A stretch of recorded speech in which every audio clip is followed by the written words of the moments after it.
Welcome back, everyone, to Healthy Living, Happy Life podcast. I'm excited. I am here again with my friend Amalia Natalio, who is a relationship guide, spiritual teacher, and author. She is the founder of KarmicKindness, and she is a spiritual advisor and intuitive coach who supports her clients in pinpointing and shifting undesirable life patterns, utilizing, easy for me to say, her divine channel, the wisdom of astrology, human design, soul contract, gene keys, hypnotherapy, and more in her bespoke Soulful Life program. Amalia, thank you for being back. I'm so excited to have you here with us. And welcome. Thank you for having me back, Denise. I'm really excited for our continued conversation about the soul, about spirituality, about our bodies, about health and happiness. I mean, this is pretty much what your jam is. Absolutely. And, the health and the happiness piece goes together. People always ask me, why, is it healthy living, happy life? Why not happy life, healthy living? And my thought from day one is if we don't have our health, mind, body, spirit, we don't have the happiness, or the happiness that we are searching for eludes us.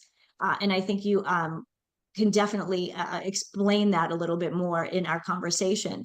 So I would like to start today talking about the surgery that you had, your jaw surgery, and you were telling us about that in our first session. But I think this is a good place to start today, because this is it's a very physical piece of your journey and how that connects to the spiritual experience that you have had and have been on.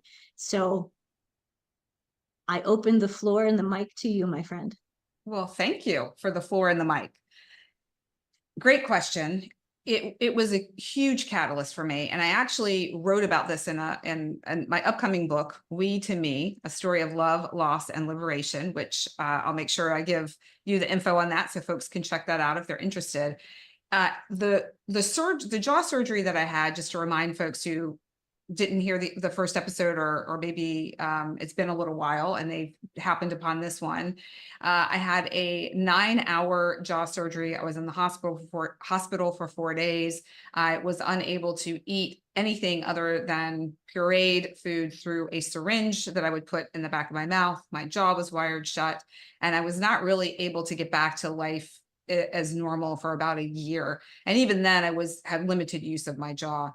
It was a traumatic time, but also a catalyzing time, because it pushed me outside of my comfort zone. It forced me to be still and be with myself, which to me is a spiritual moment, a spiritual experience in general. How often do we actually sit in the stillness of ourselves when we're not forced, like I was? I was forced.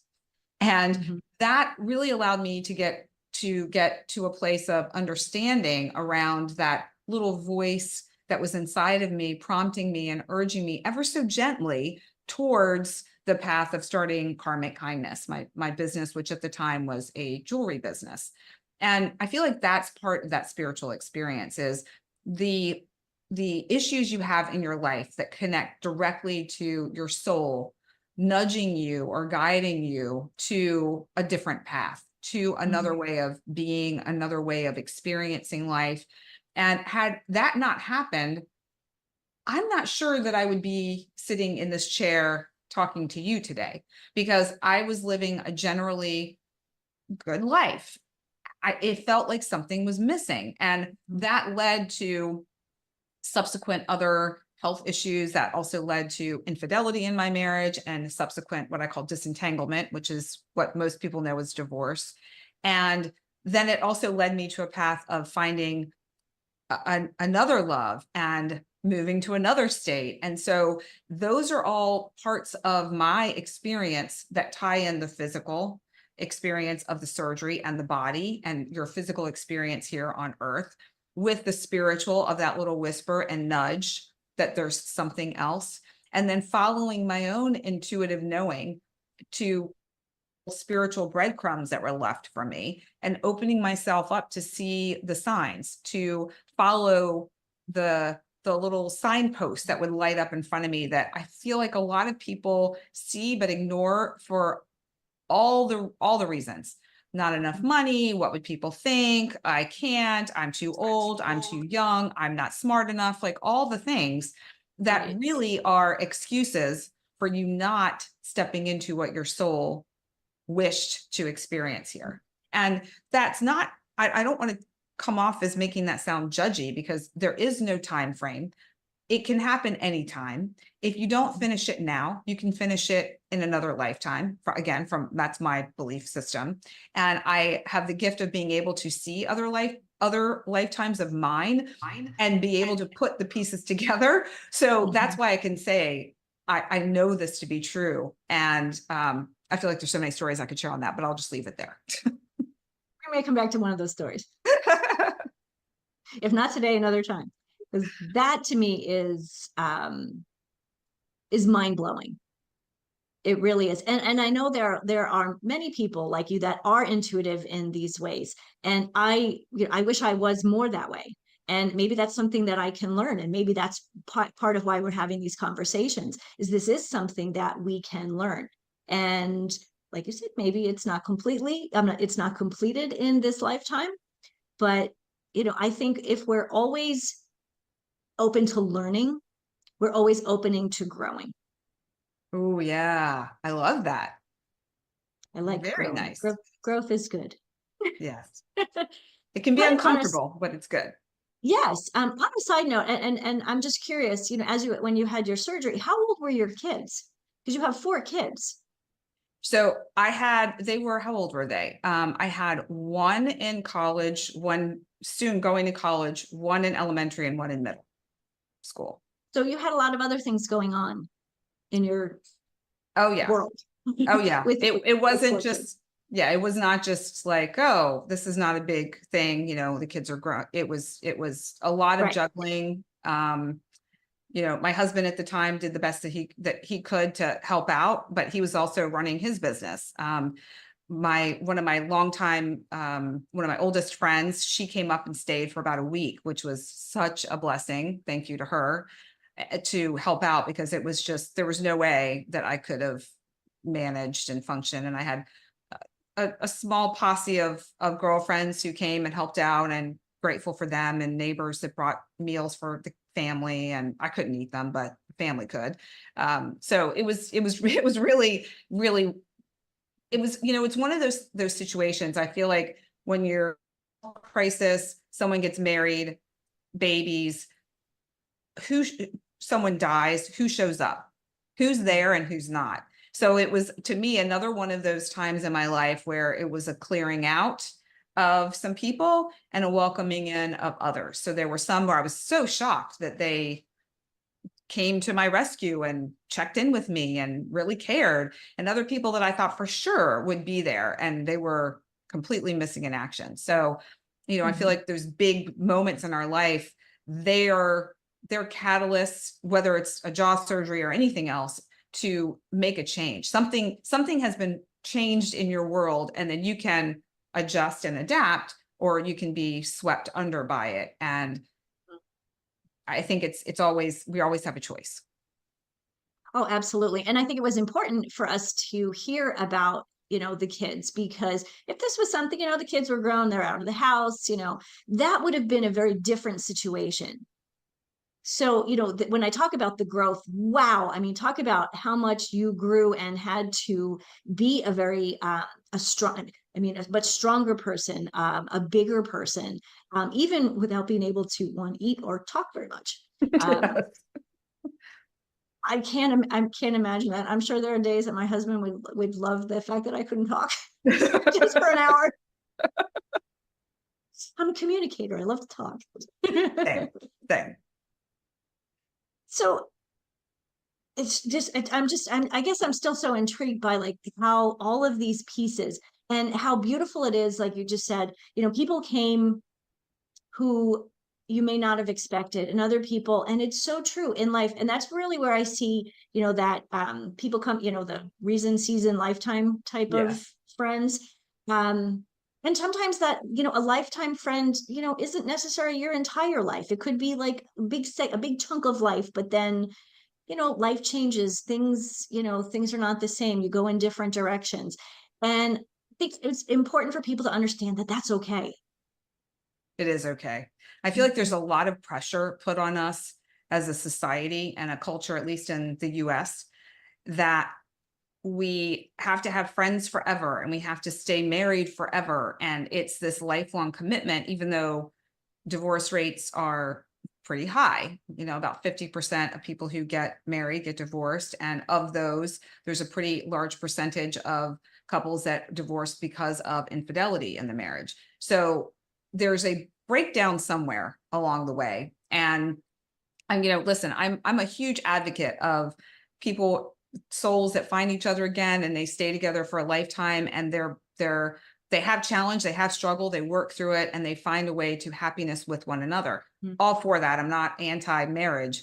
I am married. Obviously, you're married. I am married. However, I also don't necessarily believe in the fact that everyone is destined to be married for the duration of their life. Mhm. And I feel like that people similar to friends in marriages, they come in for a season, and that's perfect. The one thing that really breaks my heart and was so important in my disentanglement story from my first husband was to make it as amicable and as easeful as possible for our kids. One of my biggest goals was that I never wanted our children to feel like they could not invite their father and me to an event, to a Mhm. graduation, a birthday party, a baby being born, anything, a marriage. It's like that. I just that to me would be that was just not acceptable. So I was going to do everything I could to make sure that Mhm. that was not the scenario. I feel like when you get into the finger pointing and the blame game, and listen, with my marriage, there was to my first husband, there was infidelity, and so that's an easy finger towards him. Absolutely. He's Mhm. a jerk. And there's so many things, so many factors at play that led to that. Mhm. And I would say the majority of situations where there is infidelity, there's some breakdown in the relationship somewhere for somebody else to find a way to enter.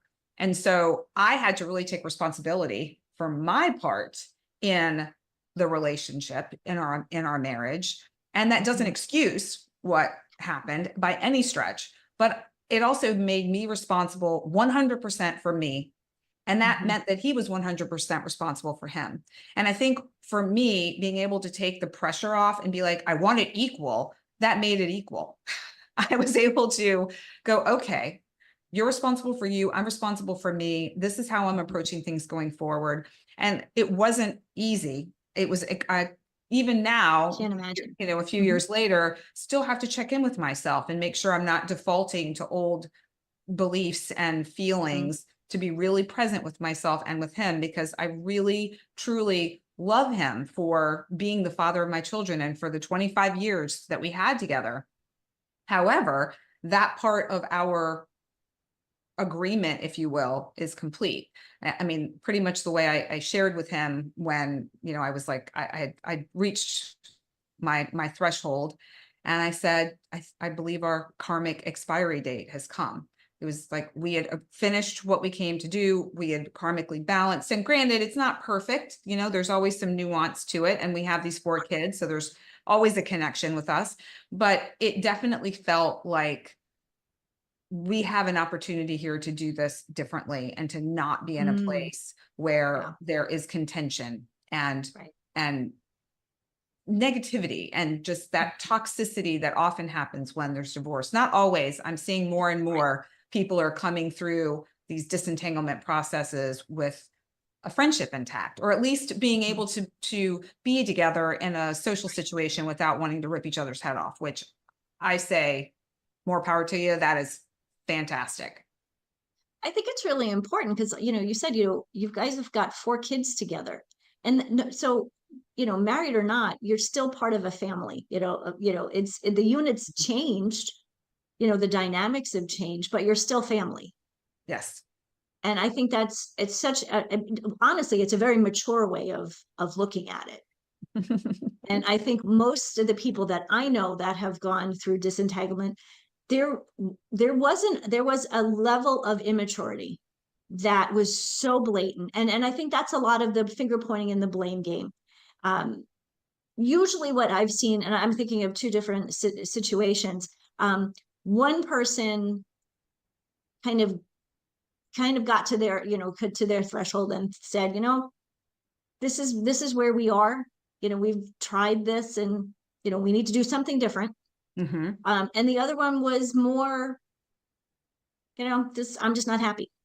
And there wasn't the conversation. So, one was a more mature situation, conversation. And the other one just was, nope, I want to do something different.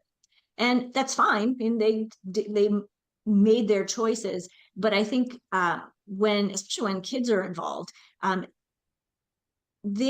you have to think of them and be the, you have to say the bigger, better person, but be the best person you can be for everyone else. And you're included in that. Oh, Because yeah. that actually was such a big thing for you, but to be able to, stand in your ground and who you are and what you wanted. Well, and that's where this work, the spiritual work, is a huge part of that journey, because I was so finger pointing and blaming for a while, for sure. I was really Understandable. Yes. Yeah. So I'm not sitting over here like, first of all, like an angel. I did nothing wrong. And I'm also not spiritually bypassing or just going, oh, everything is rainbows and unicorns and Shangri-La. No, there was anger, and there was pain, and there was hurt, and there was torment, and there were all the feelings that you would expect when infidelity is part of the story. For me personally, going into Sure. the self-worth and all of it. It sucked. Bottom line, it was not a good time. And from that, I liken it to, and I share this, often, is that it was a trifecta of my marriage falling apart. We were having issues with one of our kids, and my father was transitioning from the physical to the spiritual plane. And I was feeling like I was literally drowning, and I could barely come up for air. And I reached the bottom of the ocean. My toes were finally able to touch, and I was able to push up, get a breath of air. And that's when I realized I need to do something different. I need to approach this differently. I need to stop wallowing in all of these things that are going wrong. And you and I were talking about this earlier, the perspective of all these things in life are happening to me versus all of these things in life are happening for me to see what is available for me, which is beyond what I see right now. And that was a big piece of the opening for me, because I began to look around and search for solutions versus getting caught up in the story of all the woe is me. And when that happened, I started to find teachers and new people that would come into my life that showed me a lot of the work that I do now was inspired by my teacher, Joseph, which also was a surprise. I thought, a man, that's who's going to be my mentor and guide here. Like, he's not going to get this. He was amazing. And it was beautiful because he had his own, I had the male wounding, the masculine wounding, and he had female wounding. And we were literally healing each other in session and giving almost yin and yang. Yes. And I still work with him to this day. So even the mentor and guide needs a mentor and guide. And absolutely. Absolutely. I mean, I always think of that as like, the ninja, not the ninja warrior, I love Star Wars. So, Luke Skywalker and the Jedis, they had, Obi-Wan and forget the guy before him. But the warrior needed to have that guide, and the guide had a guide before them. So it's not like one day somebody says, oh, I'm going to be a guide. No, they've gone through and experienced. And so, and that's the only way they can teach you and help you move forward. And now you're in that position where, you're the guide. Yes. And the people that are coming to you are spiritual Jedi warriors. They are. They're ready. I see it with anyone that finds me or discovers my work. I know that there's some part of them that's ready to embark on the journey of their spiritual soul self. No question. Mhm. Now, I think we just touched on something important. yeah, It's the being ready part. yes. Because somebody could find you. I mean, if I had found you 5 years ago, I would have been like, I have no idea what she does. What does this mean? I Yeah. wasn't ready. Now I read this and I'm like, wow, this is amazing. She does what? Wow, this is cool. I want to know more because I'm in a different place. And so I think that's important for listeners to know. You may not be completely in this place just yet, but by listening, you're here for a reason. You're listening to this podcast for a reason. So it may not be today, but I can pretty much assure that there will be a time, not in the not too distant future, that they're going to say, I listened to that podcast. I got to go find that lady Amalia. And here's the thing. I so agree with you on being ready. And, oftentimes if people, they find me, they're interested in me, they feel this like spark of enthusiasm, they're ready. But like you were saying, some people may listen to this and this may be just a little opening to pique their curiosity, but then they discover somebody else that really they're ready for them at the right time. It's all divinely guided. So I guess my invitation to anyone that's listening is, if you feel even the slightest bit of curiosity about any of these modalities, do some research. And, on my website, I have a page that has some resources on there and a shop page with some books, and you can do some reading. And these are books. And I can't remember if we talked about this, Denise, before we were recording, or if it was I think it was before we were recording, about books and like not knowing which book to get for different things. And, I'll break it down for you and show you exactly what books that I would recommend if you're interested in checking out anything about these spiritual sciences, because it's a great launching off point. If you're not quite ready to go into a program, you at least have a place where you can read something that'll cost you maybe $12 versus whatever the program would be. So that's another place that people could start to. I think that's important to have on your website for people to connect there, because you're right. Not everyone's not ready at the same time. And by connecting with you here, looking on your website and going through the resources, and there's some amazing resources here. There's your blog is here. You've got some meditations to download. You have your own podcast. Some of those episodes are on there. So I think it's really fantastic. What you do is amazing. And all of the steps to get people to you is so important, because the people listening obviously can find you, but people are going to find you in different ways. And if a book that you recommend after listening to this podcast, they go on your website and that's a book that you recommend, that's going to bring them one step closer, one, to who they're meant to be, who they want to be, and one step closer to, potentially, working with you to really help them grow. And there's my word, grow again. Yes, grow must be the word for October. And really become that person who they've always dreamed of being, and always felt that, they could be. But for whatever reason, the shame and the guilt, or the being scared, has held them back. I'd like to just add one little nugget to that, and that is learning more about themselves is actually allowing them to express who they actually are. Like they already are that person that they would like to be. They're just having a little bit of a snafu in expressing that part of themselves. And, anyone can discover little bits and pieces of themselves on their own. They don't need me. My role, and people that do similar work to me, our role is to streamline the process, is to take these different pieces of who you are and share them with you in a way that you can embody and integrate, and then ultimately express. And that is, to me, one of the key elements of working with any sort of coach, you included, you're doing the same thing with people when it comes to their nutrition and their health and their happiness.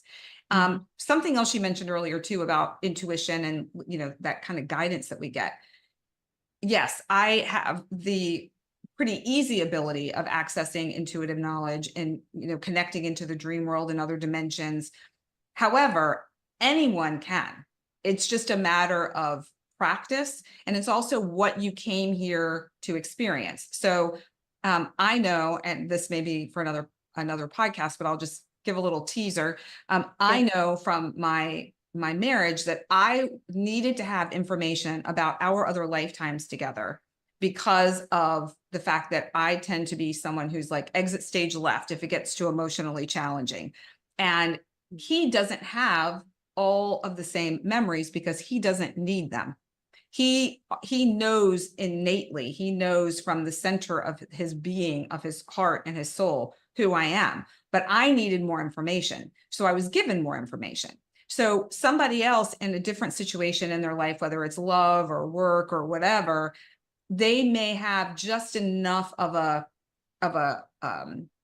dialogue or an informational flow to help get them over a hump or get them through something. And then they can expand it if they choose to. But I feel like we come in with kind of what we need in order to navigate, but then we can grow and expand more based on what's already there. But I do feel like some of us just come in with a little bit extra because they know what they're going to need later. I don't know if that's clear. Yeah, like you come into this new life as a child, little baby, but you innately have that comes with you. Yes. Where, okay, that's interesting. I so wish my dad was here. He used to talk all the time about, now this is so funny because my dad was Catholic, but he believed in reincarnation and he never said past lives, but obviously he meant, you know, that, you know, obviously there were more and more. And he would be an interesting person to have this kind of conversation with, because I know what I know of my dad, he was on a journey. Like, I know that. Just who he was, what he did, what he was like, you know, what his family background was. Like, I'm like, he's on some kind of journey. I don't know what that is. And maybe he's in his new life. You know, he's in this next life, but he would have been someone who would have listened to this and gone at first, like I think on the surface, he'd have been like, all right, let me hear more. And I think there's a lot of people like that they're kind of like, all right, this is a little woo-woo for me, but it's kind of interesting. So tell me more. Yes. Yeah. Well, and I can feel the energy of your dad here. And he's got kind of he reminds me a bit of your energy where like this part of your face, like he's got a really, his eyes are sweet. He's just got these very gentle, sweet eyes. And what I was being shown was this life for him was an experiential journey. He really came to try out a lot of different things, and some of them were a lot more challenging than he thought, with a greater reward, not necessarily in the form that he expected, but in one that was important for him as he has moved on. So, you know, that's the other piece of it too, is what we all come in to experience. It's like, you know, there's also free will. So, and there's no such thing as time. So it doesn't really matter in the grand scheme of infinite life if you take, you know, 5 lifetimes to reach what you would consider in this human form success. It's just, it's the soul experience, and there's no good experience or bad experience from the soul perspective, but there is definitely a label from the human perspective. That's very true. That's an interesting point, because in some of the positive intelligence stuff that we talk about, we actually talk about, is this good? Is this bad? A lot of it, when you're experiencing it, it's subjective. It's how you think about it. And we've talked about that. You know, two people can experience the same thing and see it very differently. You know, kind of like, you know, two kids growing up in the same household. And one says, well, mom was like this. And the other one's like, no, she was like this. And they're like, and, you know, mom's going, but I'm the same person. But Yeah. they just, you know, you just, it's that, is this good or is this bad? It's all up for interpretation, I guess.